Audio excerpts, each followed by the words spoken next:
Sikok Betino petani karet di Desa Sri Kembang, Kecamatan Payaraman, Ogan Ilir, jadi korban penganiayaan pelaku begal sepeda motor. Korban dianiaya begal sehingga nyaris tewas. Pecah inilah kondisi Memek yang jadi korban begal di Sri Kembang, Ogan Ilir.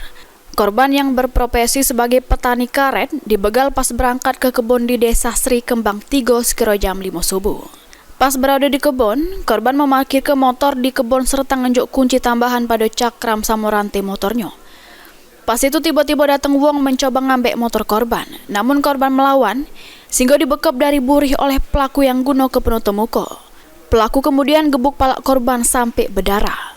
Tidak cukup sampai situ, pelaku mencekek leher korban sama nyeret badan korban yang tidak berdaya.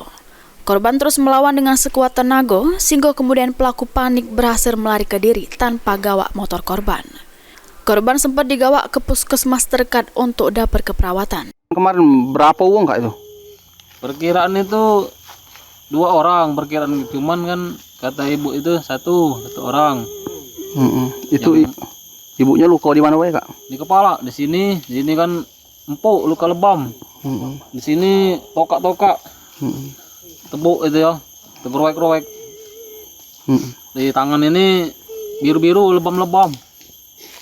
Digebuk orang itu, dipukul orang itu. Kalau motornya dapat enggak? Motornya tidak dapat. Tidak dapat, aman. Dia sempat ngobol kunci kontak wae karena ada kunci ganda dicakram dengan di pelek belakang di rantai. Makanya tidak dapat. Itulah akhirnya dia ini ya. Iya, akhirnya dia itu manas mukul emak itu ya. Mungkin nak ngambil kunci itu karena kunci itu ada di kantong emak aku itu.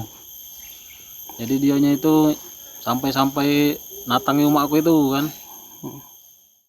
Aman Romawi, PAL TV.